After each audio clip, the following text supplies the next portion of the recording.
18절 말씀 함께 보겠습니다. 범사에 감사하라. 이것이 그리스도 예수 안에서 너희를 향하신 하나님의 뜻이니라. 아멘. 범사에 감사하라. 이것이 그리스도 예수 안에서 너희를 향하신 하나님의 뜻이니라. 그리스도 예수 안에서 너희를 향하신 하나님의 뜻이 범사에 감사하라 입니다.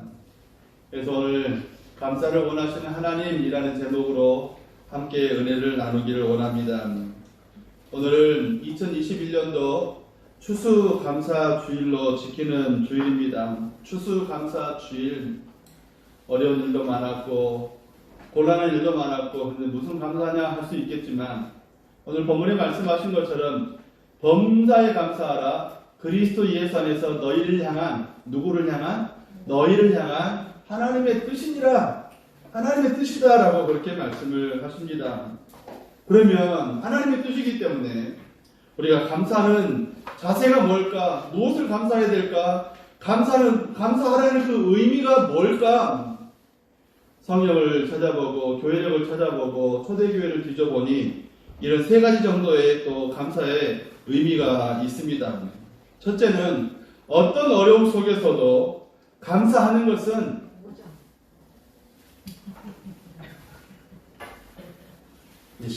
성경 찾는 시간은 지났어요. 이제 듣는 시간입니다. 어떤 상황 속에서도, 이 어떤 상황이라는 것은 모든 상황 속에서 감사하는 것은 하나님을 믿는 성도, 경건한 자의 자세라는 것입니다. 경건하자면 우리가 하나님을 신령과 진정으로 모시고 산다면 우리는 당연히 모든 상황 속에서 감사해야 한다. 모든 상황 속에서. 두 번째로는 왜 감사해야 될까? 초대교회의 모습을 보니 우리는 감사해야 된다라고 그렇게 또 생각할 수 있겠습니다. 초대교회의 삶의 양식 가운데, 믿는 성도의 양식 가운데 초대교회 하면은 먼저 생각해야 할 게 뭐냐면 박해입니다.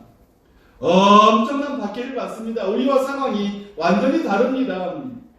예배하다가 조그만 오해를 받아도 유대인들의 손에 의해서 돌기를 당해서 죽을 수밖에 없는 그런 상황 가운데서도 우리 성도들은 기쁨과 순전한 마음으로 모여 하나님을 예배했다라고 그렇게 감사했다라고 그렇게 말씀을 하고 있는데 기쁨과 순전한 마음이 뭐냐? 감사예요. 참고로 사도행전 2장 43절에 47절의 말씀이 이런 말씀이 있습니다.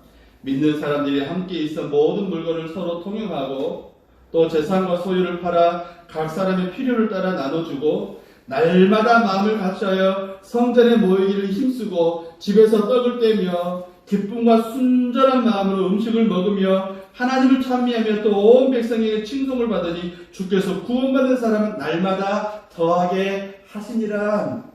이 기쁨과 순전한 마음이 초대교회의 슬로건 구호와 같은 것이었습니다.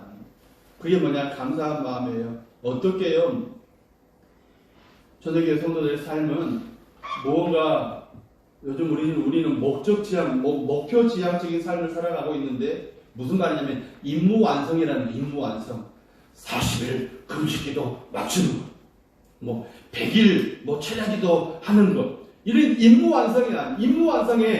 완성도 굉장히 중요하지만 초대교회 성도들의 삶은 그리스도 예수 안에서 이웃들과 어떻게 지낼 것인가? 그리스도 예수 안에서 이웃들과 어떻게 지낼 것인가? 그래서 그들의 주제가 뭐예요? 기쁨과 순전한 마음인데, 기쁨과 순전한 마음인데, 이 마음이 뭐냐면 감사하는 마음이라는 거예요. 감사하는 마음. 세 번째로는 하나님의 선하심을 깨닫는 사람이라면 당연히 따라오는 게 감사다라는 거예요. 하나님의 선하심을 깨닫는 사람들. 우리를 향한 하나님의 선하심이 아니라 나를 향한 하나님의 선하심. 그래서 오늘 출애굽기 말씀들과 신명기 말씀들을 보면 감사의 절기를 말씀을 종합해 보면 세 가지가 나오는데요.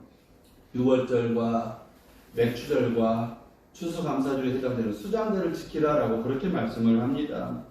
유월절은 애굽에서 노예 생활에서 세상의 영적인 의미로 세상의 죄된 생활에서 죄로 인하여서 죽은 우리들을 살려주신 죽음에서 해방된 노예에서 해방된 날을 기념하면서 유월절을 지킵니다. 또 맥주절은 밀이나 보리를 수확하면서 감사함으로 드리는 그런 절기입니다. 수장절에는 가을에 올 한 해 동안에 수고하고 애쓴 모든 것들을 거두어서 창고에 드리면서 드리는 절기가 오늘 수장절, 추수감사절과 같은 것입니다. 밀이나 보리, 쌀, 여러 가지를 수확하면서 지키도록 모든 것이 하나님께서 주셨기에 감사하라는 것이 성경이 우리에게 말씀하시는 것입니다. 어렸을 때 저희 집 옆에가 극장이었거든요. 저 잘 살았다고요. 한쪽은 제과점이고 한쪽은 또 큰 과일 가게가 있고 한쪽에는 어마무시한 극장이 저희 집 옆에 있었어요. 그럼 당연히 제가 알고 있는 1급 비밀이 있습니다. 뭐냐면 개구멍. 극장 보러 가는, 그래서 저는 영화 보는 걸 굉장히 좋아합니다. 그런데요, 이런 기억이 납니다. 어렸을 때 본 영화이지만 뭐가 기억이 나냐면 영화 예고편 대한뉴스 기억나시길 바랍니다. 아무도 기억을 못 하시는 것 같아요. 대한뉴스 해가지고 나오는데 봄 되니까 대통령도 국무총리도 나와가지고 보리밥기 하는 거. 초등학생들, 중학생, 고등학생들 막 나와가지고 넓은 틀에서 각자가 촘촘하게 써가지고 보리밥기 하면서 막 지나가는 그 그림이요. 사랑 여러분, 왜일까 지기만 생각해보니까 여러분, 옛날에 우리는 보리밥도 배불리 먹기가 어려운 시절이 있었다는 거예요. 보리밥도 배불리 먹기가 어려운 시절들. 보리밥도 배불리 먹기가 어려운 시절들. 옛날에는 보리밥도 귀했습니다. 그래서 보리밥이라도 배부르게 먹어봤으면 좋겠다는 그런 말들이 있었습니다. 그런데 이제는 우리는 보리밥은 뭐예요? 별미예요, 별미. 옛날에는 그마저도 못 먹어서 배부르게라도 먹어봤으면, 보리밥이라도 먹어봤으면 이제 이게 별미가 되었다는 말입니다. 언제나 신문을 보니까 옛날에는 한 10년 전, 15년 전, 2006년인가 2007년인가 신문을 보니까 우리나라 군인들 급식을 하는데도 쌀 소비를 촉진하고 신세대 군인들의 입맛을 맞추기 위해서 우리나라 군대에서도 완전히 쌀밥으로 모든 걸 맞춰서 공부하겠다라는 그런 뉴스를 보았습니다. 참으로 감사한 일입니다. 우리의 현 상황에서 추수감사주일은 농산물 수확에 대한 감사, 그것보다도 일차원적인 그런 감사보다도 오히려 보리밥이 별미가 되어진 우리 이 성장한 우리의 어떤 경제 상황들, 우리를 이렇게 잘 살게 하시는 하나님의 은혜에 감사하는 그런 절기가 되어야 할 줄로 믿습니다. 옛날 어느 한 임금이 그날따라 식사를 하셨는데 너무 맛있게 밥을 먹은 거예요. 식사를 하신 거예요. 그래서 요리사가 정말 맛있는 요리를 만들어서 칭찬해줘야겠다, 상을 줘야겠다고 요리사를 불렀는데 요리사가 네가 지금까지 한 요리 중에 오늘 먹은 게 제일 맛있다. 어떻게 이렇게 훌륭한 요리를 만들었느냐? 너는 정말로 훌륭한 요리사임에 틀림이 없다고 상을 주려고 하는데 요리사가 손사래를 치는 겁니다. 아닙니다, 임금님. 칭찬해 주셔서 감사합니다만은 제가 이렇게 좋은 요리를 만들 수 있는 것은 제가 야채 장소에 이걸 사다가 좋은 야채를 파는 장소가 있어서 그걸 사다가 만들었기 때문에 저에게 칭찬하기보다는 야채 장소에게 하십시오. 그래서 야채 장소를 임금님이 호출을 했어요. 그리고 야채 장소를 네가 이렇게 싱싱하고 좋은 야채를 만들어서 팔아다가 이 요리사에게 팔아서 요리사가 나를 위해서 이렇게 훌륭한 음식을 만들었는데 넌 정말로 훌륭한 야채 장수다고 너를 칭찬한다, 상을 주겠다 했더니 야채 장수는 또 임금님 감사한데요. 저는 열심히 농사진 농부에게서 사와서 이것을 판 것 뿐입니다. 칭찬하시려면 농부에게 하십시오. 그래서 임금이 그 말도 맞겠구나. 데려와라. 농부가 어느 날 아침에 임금님 앞에 갔습니다. 두렵고 떨림으로 머리를 조아리고 무릎을 꿇고 머리를 조아려서 무슨 일인가 하고 그냥 의아해서 두렵고 떨리는 마음으로 머리를 숙였는데 임금님이 야 네가 농사 지어가지고 이렇게 좋은 야채를 생산해서 야채장수는 또 요리사에게 그래서 내가 너무 맛있는 음식을 먹어서 좋아서 기뻐서 감사해서 너 칭찬하려고 상 주려고 했다라고 이야기를 하는 것입니다. 그때 농부가 하는 말이 임금님 아닙니다.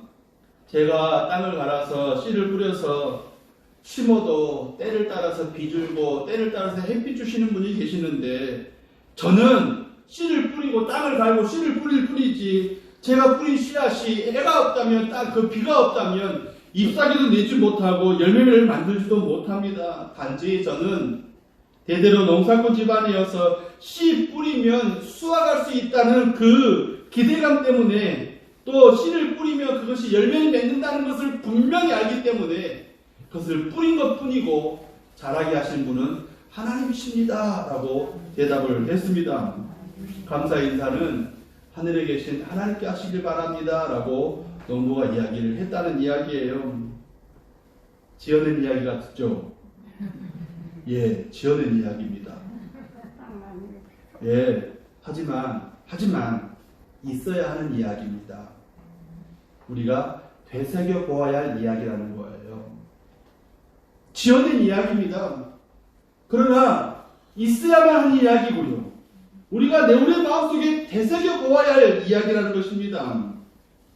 하나님이 살아계시지 않으면 풀 한 포기도 자라나지 못합니다. 풀 한 포기 자라나지 못합니다. 하나님께 감사해야 합니다. 어느 날 어느 해인가 가뭄이 좀 깊었어요. 그래서 오이를 하나 사다 먹었는데 되게 씁니다. 왜 그럴까 했더니 농부들이 하는 말이 수돗물로 키우면 오이도 쓰대요. 상추도 안 닿아요. 써요. 부추도 써요. 그런데 비 맞고 자라는 것은 달달하답니다. 왜 쓸까? 하나님께서 비를 안 주시면 자라나는 것처럼 보여도 쓰다는 겁니다. 사랑하는 여러분, 농촌에 살건 도시에 살건 우리가 하루 세끼 내 손으로 밥을 먹고 내 자리에 눕고 내가 내 손으로 일어날 수 있는 것 감사한 일입니다. 감사한 일입니다. 하나님의 은혜인 줄 알고 감사를 드려야 마땅할 줄로 믿습니다. 더 나아가 2021년도 한 해를 다 살고 이제 한 해를 마무리할 그런 우리 시간들이 우리 앞에 점점 다가오고 있습니다. 여러 가지로 어려운 일도 많았고 기쁜 일도 있었고 또 정말로 곤란한 상황 가운데 수고로 지나온 날들도 참 많이 있었지만 우리가 여기 있을 수 있다는 건 하나님의 은혜인 줄 알고 이 감사주일에 감사할 수 있기를 간절히 바랍니다. 왜냐하면 하나님께서 이스라엘 백성들에게 3대 절기를 지키도록 하신 이유는 감사의 정신을 깨닫도록 하기 위해서. 우리의 마음속에 하나님이 원하시는 건 감사하는 그 마음, 감사할 수 있는 정신을 우리의 마음속에 하나님이 새기시기 위함입니다. 오늘 본문에서도 오늘 우리는 데살로니가전서 5장 18절 말씀을 읽었습니다. 범사에 감사하라. 이는 너희를 향하신 하나님의 뜻이니라. 그리스도 안에 예수 안에서 너희를 향하신 하나님의 뜻이니라. 범사에 감사하며 살기가 그러나 결코 쉽지가 않다는 건 우리는 솔직히 고백할 수 있습니다. 범사에 감사하기가 1988년도 미국에 대선이 있었습니다. 그 미국 대선의 화두는 사형 폐지론이었습니다. 사형 폐지. 민주당은 사형을 폐지하자, 공화당은 아니다, 사형을 유지하자. 마이클 두카키스라는 미국의 민주당 대통령 후보가 사형 폐지론을 주장하면서 사형제도는 없애야 하고 전국을 누비면서 유세를 했습니다. 그리고 대통령 후보로서 CNN 토크쇼에 그가 초대를 받아서 두카키스를 앞에 두고 사회자가 그의 공약에 따라 질문을 합니다. 선생님, 두카키스 선생님 사형제도를 폐지하기를 원하신다고요? 네, 그렇습니다. 야, 그래요. 참 훌륭한 일을 하십니다. 그런데 제가 하나 묻겠습니다. 만약에 아름다운 부인과 딸이 괴한에게 끌려가서 강간을 당하고 살해를 당했다고 생각해 봅시다. 나중에 그 범인이 잡혔습니다. 선생님은 그래도 여전히 사형 폐지를 주장하시겠습니까? 라고 물었습니다. 그런데 이게 사전에 정리가 안 된 그런 질문이어서 투카키스는 굉장히 당황했습니다. 머뭇머뭇하고 눈을 어디다 둘 줄 모르고 횡설수설을 하고 더듬거리기 시작했습니다. 왜요? 너무너무 당황스러운. 자기에게 그 일이 이루어진다면, 내 안에 그 일이 이루어진다면 어떻게 될까 생각할 수 없었다는 거예요. 생각을 안 했다는 거예요. 자기하고 상관이 없으니까 사형제도를 폐지하자고 그냥 주장하는 것일 뿐이지, 만약에 그 일이 자기에게 닥쳤으면 나는 어떻게 할까 생각해 본 적이 없다는 것입니다. 그래서 그 토크쇼 때문에 투카키스는 패배했다고 선거를 연구하는 사람들의 주장이에요. 누가 대통령 됐을까요? 아버지 부시가 됐습니다. 남의 이야기 하기는 쉬워요. 야, 범사에 감사해. 범사에 감사하라고. 남 이야기는 쉬워요. 그런데 나는 어떠냐라는 겁니다. 내 이야기 할 때는 달라질 수밖에 없습니다. 오늘 설교하는 저도 마찬가지입니다. 범사에 감사하십시오. 해놓고 나는 설교하는 저는 어떻게 되겠습니까? 근데 우리가 좀 더 진지하게 이 말씀을 나의 말씀으로 받아들일 때는 쉬운 일이 아닐 것입니다. 이런 예를 들 수 있죠. 그 사람은 어떤 사람은 감사할 수 없습니다. 감사를 못합니다. 감사하기가 참 어렵습니다. 왜냐하면 가족이 암으로 고통받고 있는데 어떻게 감사할 수 있겠습니까? 자녀가 아파서 고통 가운데 있는데 어떻게 감사할 수 있겠습니까? 사랑하는 부모님이 병원에 누워있는데 어떻게 감사할 수 있겠습니까? 장애를 갖고 태어난 아기 때문에 고민하며 걱정하며 혹시라도 이 아이를 어떻게, 이 장애를 어떻게 될까, 그 장애 문제까지 부모는 끌어안고 고민하고 있는데 그분에게 감사라는 말 어떻게 감사할 수 있겠습니까? 비근한 예로 우리 가운데 가족은 간혹 가운데 우리 가족 가운데 치매로 고통받는 분들을 모셨고 또 모시고 있고 또 앞으로는 어떻게 될지 모르겠는 그런 분들이 있습니다. 가족 가운데 치매 환자가 하나만 있어도 저녁만 되면 보따리 싸가지고 집 나갑니다. 어떻게 해요? 어떻게 감사할 수 있어요? 밤 늦은 시간이 되면 뭔 일로 부엌에 가서 덜그럭덜그럭 하고 있는데 아들이 라면 끓여 먹나 했더니 할머니가 치매가 있는 할머니가 나가가지고 온 그냥 부엌을 그냥 난이 법석을 만들었습니다. 하루 이틀 어떻게 그 일들이 점점 지내가면서 어떻게 감사할 수 있습니까? 방에 들어가 보니 장롱 속에 이불 저 깊은 곳에 교회에서 받아온 떡 장롱 깊은 곳에 넣어놨다가 그것이 쉬고 썩어서 냄새가 온 방 안에 이불까지 다 망쳐버렸는데 어떻게 감사할 수 있습니까?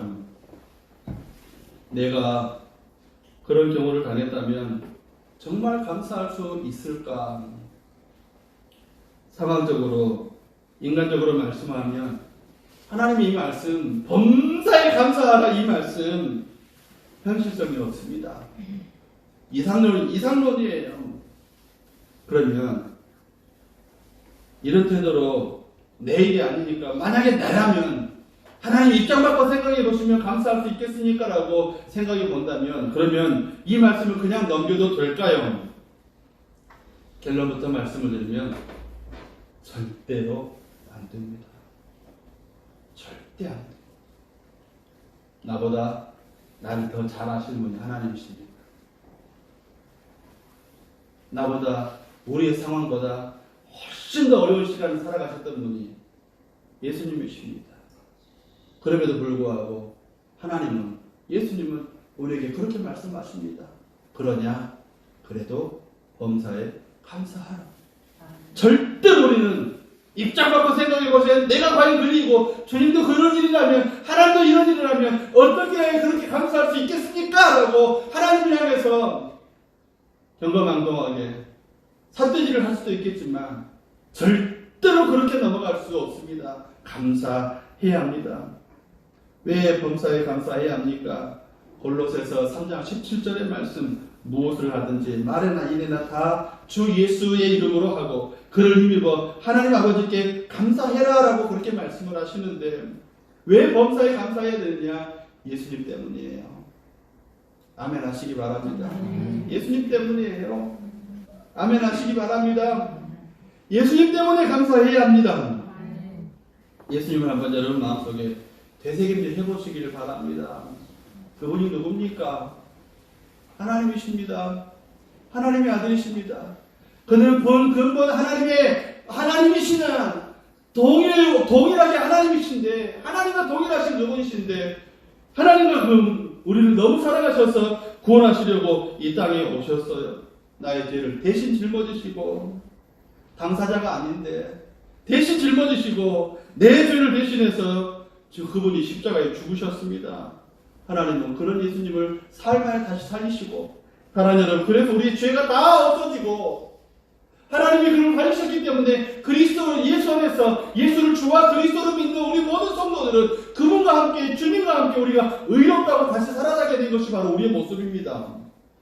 얼마나 큰 은혜인지 모릅니다. 누구든지 어떤 죄를 범했든지 어떤 과거를 가졌든지 예수님을 주와 그리스도로 믿는다고 고백하기만 하면, 그리고 그 안에 사랑을 삶을 살아가기를 원한다면 하나님께서 모든 죄를 다 용서하신다라고 그렇게 말씀을 하세요. 우리가 그 은혜의 혜택자예요. 수혜를 받은 사람들입니다. 세상 살다 보면 사랑하는 여러분, 우리가 이웃과의 관계 가운데서 오해만 받아도 내가 그렇게 말 안 했는데 그 말했다고 소문이 쫙 돕니다. 내가 나쁜 놈이라고 소문이 돕니다. 오해받았습니다. 그것만 해도 내가 한 일이 아님에도 나는 그냥 무시하고 살아갈 수 있지만 어떤 오해만 받아도 우리는 얼마나 화가 나고 얼마나 속에서 우라통이 터지고, 화난 거나 우라통 터지는 거나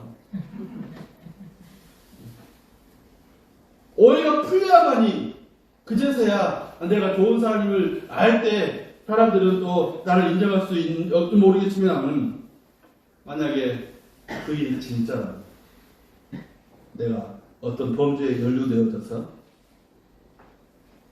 경찰서에 잡혀가고 수갑을 차고 조사를 받고 조서를 꾸미고, 그래서 검찰로 넘어가서 검찰에서 또 검사받고 또 인격 모독을 당하고 심각한 범죄의 어떤 그 형을, 너는 앞으로 이런 죄를 지었으니까 10년 살아야 돼 했는데, 그래서 또 법정에 섰습니다. 두렵고 떨리는 마음으로 섰습니다. 여러분이 한번 생각해 봐봐요. 여러분이 한번 내가 그렇게 한번 했다고 생각해 보시기 바랍니다. 여러분, 왜 그렇게 생각하셔야 되냐면, 죄인은 우리는 죄인이지만, 용서받은 죄인이지만, 여러분, 용서받은 의인이에요. 한번 따라합시다. 용서받은 의인. 용서받았기 때문에 의인이에요. 전에는 저도 그렇게 말해요. 사함받은 죄인이라고 말을 했는데요, 여전히 죄인이잖아요. 아니란 말이에요. 아니에요. 사함받은 의인이에요. 우리는 이미 우리의 모든 죄악들을, 과거의 죄, 지금의 죄, 앞으로의 모든 죄를 다 용서받았습니다. 그래서 사함받은 의인이에요. 한번 따라해요. 사함받은 의인.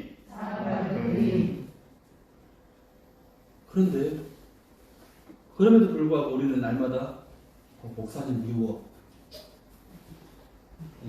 사모님 어떻게 나한테 그렇게 말할 수 있지? 장로님이 어떻게,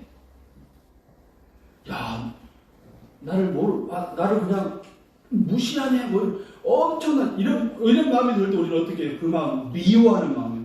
미움은 뭐라고요? 살인 것 같아요. 성경에서 하나님 우리에게 말씀하시는 거예요. 우리가 살인죄를 지었습니다. 그래서 경찰에 잡혀가고 세고람 차고 조서를 받고, 경찰이 책상을 TV 보니까 그런데 책상을 딱 쳐가면서 핵살했어 하는데, 아무리 해도 주변 상황이 점점 그렇게 돌아가고 검찰에 넘어가고 법정 앞에 섰습니다. 근데 법정에서 변호사가 변호를 하고 검사가 또 하고 하면서 판사가 법정에서 이렇게 합니다. 혐의 없음. 죄는 졌는데 그 사건에 대해서 이 사람은 혐의 없다. 기가 파기한속 돌아간다. 사랑하는 여러분, 이게 뭐냐면 내가 죄를 지었음에도 불구하고 예수 그리스도 안에서 하나님이 우리를 용서하신 거예요. 죄 지었는데, 분명히 죄가 있는데 용서하신 거예요. 사함 받은 거예요. 그 이야기가 돌아온 탐자 이야기입니다. 야, 이놈 자식, 너 재산 어떻게 했어? 이 몰골이 이게 뭐냐? 이거 거지 같은 놈의 새끼, 냄새는 또 왜 이렇게 많이 나? 엄청난 어떤 분노와 형으로부터, 아버지로부터 질책을 받아야 되고, 너 안 누르면 안 되겠다, 너 뭐 정신 교화소에 집어넣느니 어쩌니 뭐 이런 일을 당해야 되는데, 고생했어, 애썼어, 돌아와줘서 고마워 하면서 아버지가 씻기고, 가락지를 끼우고, 새 옷을 입히고, 잔치를 하십니다. 이게 뭐예요? 여러분, 성경이 말씀하는 혐의 없음 예수 그리스도 안에서 우리는 하나님께서 그런 우리 용서를 우리 가운데 주셨다는 말입니다. 예수를 주와 그리스도를 믿기만 한다면, 그래서 예수님은 우리에게 그렇게 말씀하십니다. 내가 세상 끝날까지 너희와 함께 있을 것이다. 크게 아멘 좀 하세요. 이해가 안 되십니까? 내가 세상 끝날까지 너희와 함께 있을 것이다. 우리는 그 예수님을 마음에 모시고 삽니다. 우리는 그 예수님과 함께 걸음을 천국을 향해 걷고 있습니다. 그 때문에, 그 예수님 때문에, 그 예수님이 우리를 반드시 복되게 하고 아름답게 하고 귀한 걸 우리에게 주실 줄 믿기 때문에 오늘의 어려움, 오늘의 고난스러움, 오늘의 여러 가지 역경들을 주님과 함께 이겨내면서 모든 일들을 감사하면서 살아가기를 원하십니다. 벼랑에 떨어지면 날아오르는 법을 깨닫게 됩니다라는 그런 글이 있어요. 정범진이라는 분의 글인데요. 뉴욕 브루클린 검찰청의 검사장이십니다. 대단한 분이세요. 여러분 이러셔야 되는데 이러고 계세요. 이분이 대학을 다니다가 교통사고를 당해서 사지가 마비가 됐어요. 치료하고 겨우겨우 휠체어, 겨우겨우 그 지팡이, 겨우겨우 움직이게. 그분이 하는 말이 그거예요.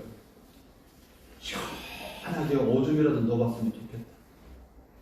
시원하게 오줌이라도 넣어봤으면 좋겠다. 어떨 때는 그분이 그거예요. 어떨 때는 오줌 한번 누기 위해서 화장실에서 2시간을 사투를 거는 2시간 오줌이라도 한번 시원하게 넣어봤으면 좋겠다.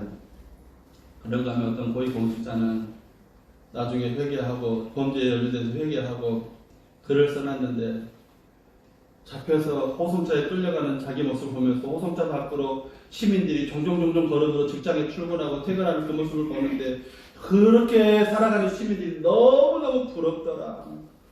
자기는 한순간에 죄에 빠져서 자기 인생에 그동안에 쌓아왔던 그 연륜을 다 잃어버리고 범죄자로 낙인을 찍혀서 인생을 그렇게 살아갈 수밖에 없었는데, 그전에는 그 사람들을 무시했다는 거예요. 아이고 저렇게 살아가는 거야, 저런 하면서 자기는 혓바닥을 찼었는데 반대로 입장이 범죄자가 되고 보니 그렇게 살아가는 것도, 그렇게 살아가는 것 자체가 너무너무 행복한 일이더라는 겁니다.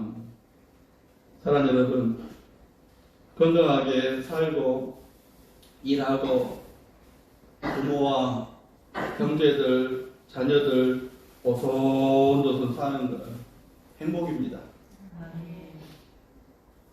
비록 코로나 때문에 여러 가지 어려운 상황을 지나오고 나이 들면서 이제는 약 하나 두 개 먹어야 정상적인 생활을 하고 있지만, 사랑하는 여러분, 아픔이 있어도 아침에 침대에서 벌떡벌떡 일어날 수 있는 거 은혜예요. 아픔이 있어서 저녁에 단잠을 주실 수 있는 것 은혜입니다. 나는 모르지만 분명하게 은혜입니다. 은혜예요. 은혜입니다. 결론으로 말씀을 드리겠습니다. 어떤 유대 어머니가 자식을 훌륭하게 키웠습니다. 그 어머니는 우리들의 어머니들처럼 많이 배우지도 못했지만 자식들에게 3가지만을 가르쳤다고 합니다. 모든 일에 감사해라. 2번째로 불평하고 원망하는 사람들은 멀리해라. 3번째로 감사하는 사람이 있다면 적극적으로 그 사람의 친구가 되라. 그래서 신문에서 뉴스에서 기자가 인터뷰를 하는데 나는 애들에게 해줄 게 없습니다.